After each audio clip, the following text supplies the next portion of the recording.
As we continue to develop all of our theories and what's going to happen with predictions with the new cavalry, one of the biggest questions I got, especially after I did my commander tier list yesterday, one of the biggest questions I got was William Marshal. Is he going to be able to be used 5511? We love budget commander investments to be able to be effective in the field.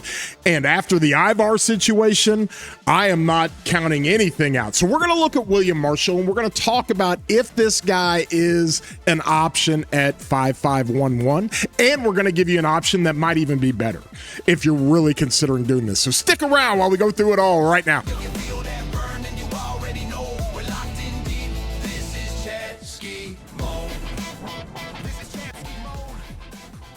Hey everybody, it's your boy War Daddy Chatsky. I do videos for Rise of Kingdoms all the time, and if you enjoy these videos, throw a thumbs up on it, give it a like. You guys know the drill.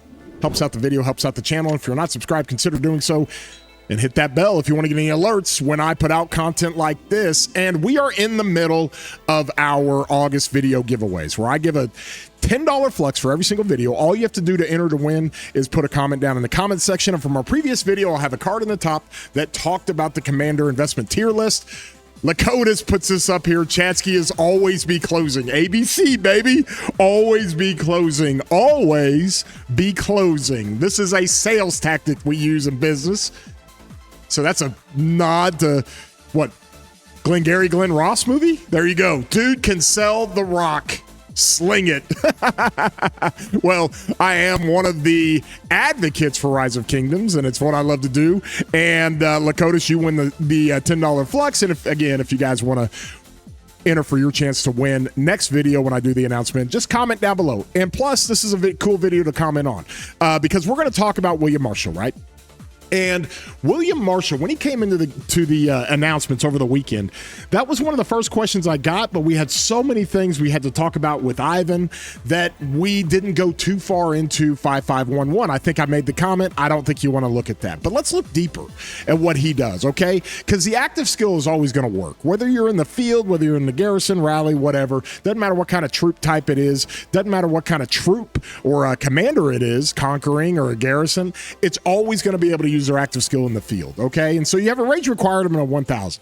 And you have an AoE, which is great for your rallies, golly. But when you look at this, basically what this is, there is some application to the open field because you're going to do damage, but then you're going to do a debuff on march speed of 25% and healing received of 25%. Now, the healing doesn't really matter much in the field. Honestly, it's just kind of an anti-CY garrison. And anybody that doesn't know, Cho is the archer garrison that does a ton of healing, and there's other aspects of the garrison tree that do healing, but that's more for the garrison when you're actually rallying.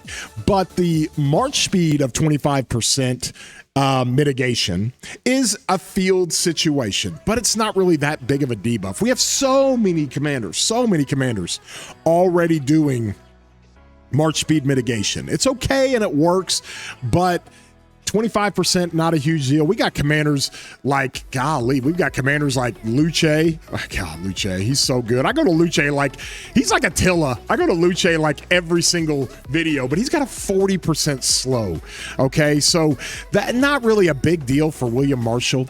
Now, his damage is a 3-second damage, and it's calculated as additional damage. Daver got this thing kind of confirmed with VIP support that this is not like a Shapur effect where it doesn't stack, right? This is kind of a damage factor over time, or it does not. It's not in a situation where it doesn't stack to where you can run it in the field and you're going to get the maximum damage output. So for the first second, you get 1,000 on the combo damage. All right. Then the second you get 9,000 or 900, and the third second you get 800. So that's 2,700 damage factor to 3 targets. Now, the one thing you have to understand is that this is not like a Sargon situation where you have to be hooked up with the target. Okay, now everybody knows this from years ago. Where is our Sargon? He's around here somewhere. From our Sargon, he was one of the ones that did like a damage every second for 5 seconds, right? And at a 2,500 damage factor, this was years ago, it was actually pretty stupid good, especially in and slug it out type of fighting. But we realize that if you're not connected to the target and you walk away, you don't get the damage factor over time. That's a little bit different when it comes to William Marshal. William Marshal, it is confirmed. You hit the target, you fire off your active skill, you can walk away, and the same 3 targets that got the active skill 1,000 damage factor, they're going to get the 900 and then the 800 in the ensuing 2 seconds. Okay, so that's good, right? Okay, so that passes muster. That passes the criteria. Now we can talk about him for the field. All right, so let's do that when we go into his second skill. All right, the Le Mans Legend. Okay. This commander cavalry units gain 35% attack and 20% march speed. Okay, again, with some march speed on a rally commander, you're able to apply it for the field. 20% march speed for cavalry, even though cavalry is already fast. Whether you like it or not, that works, even though I would rather have some defense there. Honestly, I don't really need march speed for my cavalry and different pairings you could look at our boy William Marshal with. But 35% attack, okay, so there's no defensive skills whatsoever on William Marshal in the field. That's kind of a big yikes, okay? He provides absolutely nothing for your defensive capabilities, for tankiness, for sustain, and that's what you got. Now, then the second part of his second skill is a rally skill, okay? The rallied army gains 10 stacks of unwavering spirit. Now, we've talked about this. I'll have a card at the end screen about William Marshal for the rallies. He's going to be amazing for the rallies, guys. He's going to be nuts. But that's all you're getting in the second skill. 35% attack, 20% march speed. Okay? Not great. Not great with what you want to do in the field. Okay? And so then you have the third skill that is just specifically talking about rallying cities and strongholds, cities and garrisons. All right? You go into his 4 skill, same thing. For every 8 seconds of attack and counterattack launch, this commander troop immediately consumes 80 stacks of unwavering spirit. Now you assume like, oh, well, hey, that might work in the field. Well, it doesn't, because the only way you get the unwavering spirit stacks is through him being a rally commander from the second skill. So the 4th skill does not even work, like at all. Does not work at all. And then his expertise, whenever this commander's troop reaches maximum stacks of unwavering spirit, again, anytime they're referencing unwavering spirit, that is specifically for the rallies. So that is a confirmation that the 4th skill and the expertise cannot be used in the field. Okay? His 3rd skill cannot be used in the field. All right? Part of his second skill with the stacks of unwavering, that can't be used in the field, and that's what triggers all the other things for the 4th skill and the expertise. So that's all we're dealing with, boys. 2,700 damage factor, little bit of speed mitigation, little bit of healing mitigation, and 35% attack and 20% march speed. That's it. That's it. Now, let's compare that to Ivar, okay? And I fool me once, shame on you. Fool me twice, shame on me. Okay, fool me once basically means that when I was looking at Ivar, and again, this is my main account where I don't even have them unlocked, but I ran the hell out of them on my second account with my infantry account, my meta stuff. Ran him completely expertise with Sun Tzu. It actually did pretty well. Okay, and there's big application for him, but he's in kind of the same situation where only 2 skills work for Ivar. Okay, his expertise, his 3rd skill does not work. His 4th skill does not work. And if you have him expertise, this is why a lot of these rally players are using him in the field, because you actually get this as well, which is pretty good. 10% less normal damage. That helps against smite, helps against combo, and it's pretty good. But here's the thing with Ivar, okay? He's got a rage engine built in. He's got a 15 rage gain, okay, for the next 3 seconds built into his active skill. All right. Plus, on his active skill, he's doing a ton of damage, where he's doing 2,500 damage factor to 3 targets. It's instant. It fires off, and you get the rage. And then in addition to that, he's got 10% health, 20% march speed, and 30% attack. Okay, if you got these types of numbers compared to William Marshal, it's better with the health. But because of the rage gain, and because you compare him with Sun Tzu, and Sun Tzu carries everybody, he's viable 5-5-1-1 in the field. He's like really good. I put him as like an S tier investment at a 5-5-1-1 Ivar, because, and he's not an S tier commander in the field, but the fact that he is so good 5-5-1-1, it's 180 heads. Like you get an MGE and throw a little bit of heads into this guy, and then you got a meta March with Sun Tzu. And it's really, really good. And it outperforms a William Wallace barely, but it outperforms, as I say barely, it does outperform William Wallace with Sun Tzu on those pairings. So that's what we're dealing with when it comes to Ivar, okay? Let's go back to William Marshal and let's look at this, all right? Because when you see this, you're like 2,700 damage factor. Okay, that's a little bit more than Ivar, but you're not really getting any rage gain. It's not a rage engine coming from the active skill, okay? You're mitigating troop speed and healing. That's not really that big of a deal in the open field. The troop speed, like I said, does affect troops or marches trying to get away from you. All right. The healing, not that big of a deal. We don't have an epidemic of Shajars running around doing tons of healing in the field. Okay. So the healing received debuff is not a huge deal. Okay. And then his second skill, obviously with the 35% attack and 20% march speed. All right. How are we going to compare this? Like if you really consider running this guy in the field, you're going to compare him to another rally and Garrison commander, okay? And that is David.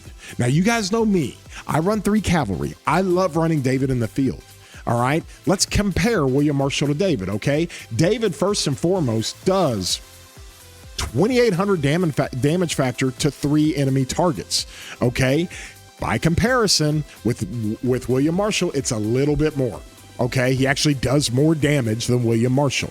All right. In addition to that, okay, he immediately cleanses a slow, which is good, a poison stacks, exhaustion, or any other normal debuff. A normal debuff includes your troop attack, defense, health, or healing received. So if you've got buffs going on and you have commanders that are doing skills against your David March, and it's like a CPO prime skill where it's mitigating 30% health for 3 seconds, okay? He cleanses this. He clears this. So there's much, because guys, you're getting hit with poison stacks everywhere. You're getting hit with slows everywhere in the field. This is very, very effective and very good in the field as opposed to march speed mitigation and healing mitigation, okay? So naturally, David is just better on the active skill, more damage, and the other side to his active skill just has more application and does more, okay? You come to his second skill, all right, and this is all that there is, 35% defense. And if you ask me right now for cavalry, now it's different for infantry and other troop types like archers that aren't very fast. For cavalry, if you look at the second skill here, 35% attack, 20% march speed. If I'm running a cavalry march, I would give up 20% march speed, all right, and 35% attack for 35% defense. 35% defense on a cavalry march is a ton, all right, and it's extremely effective. We talked about this multiple times because when it comes to the gear of cavalry, they run the health up so high and not the defense. So they need defense. All right. And so when you look at David and what he does on his second skill, 35% defense, I would 100% take over it for a cavalry march over 35% attack and 20% march speed. There's other ways you can go get some march speed on your cavalry march. So his first skill and his second skill of William Marshal is not even comparing to what we currently have in David. Now, here's the kicker and here's the nail in the coffin when it comes to David, okay? The other part of his second skill doesn't work in the field, which is fine. His third skill does not work in the field, which is fine. His fourth skill, this is what puts it over the top, especially if you're running 3 cav marches and you're going all in on delta and combo, okay?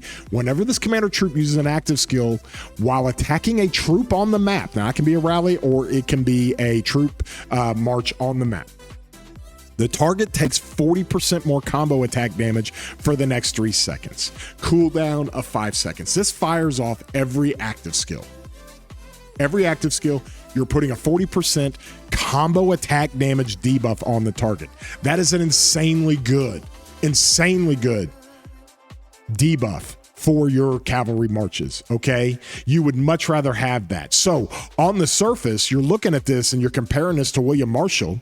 The active skill, better on David, just more damage, and the cleanse that he does is just better than mitigating march speed and healing.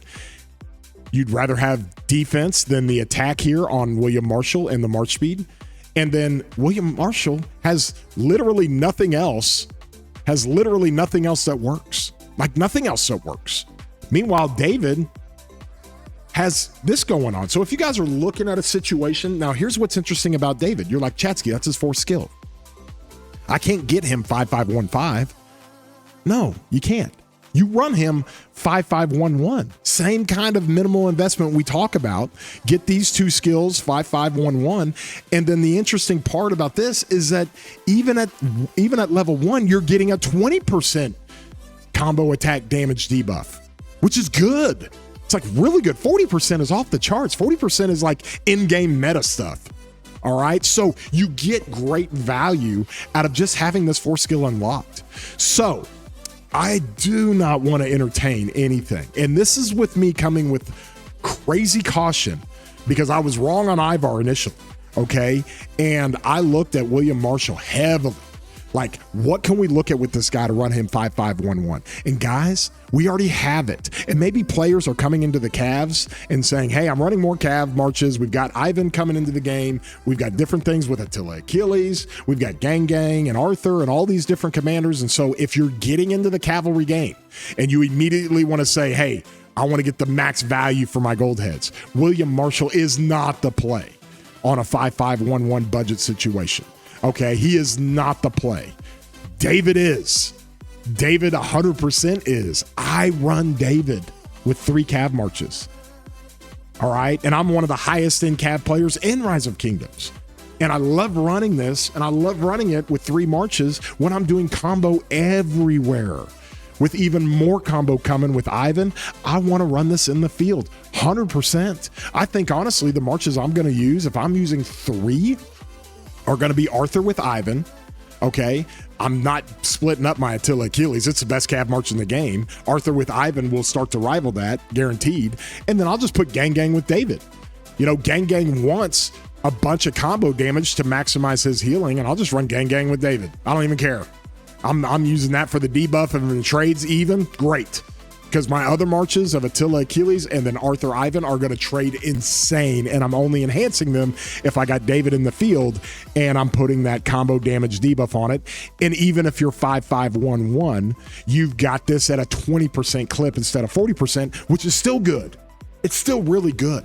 Okay, so I think we can go ahead and put that one to rest, okay? Nobody needs to entertain William Marshal in the field. I know cavalry. I know cavalry commanders. I know how they work, all right? And when I put him on the investment tier list, he's a niche commander. He is not going into the field. Ivar went up as far as the value of him in the investment because 5-5-1-1, he's fantastic. He's exceptional. Like, you can use him. This guy, no way. No go, daddy-o. Okay? Doesn't really do much of anything except combo damage. So if you're gonna compare him to David, David's first skill is better.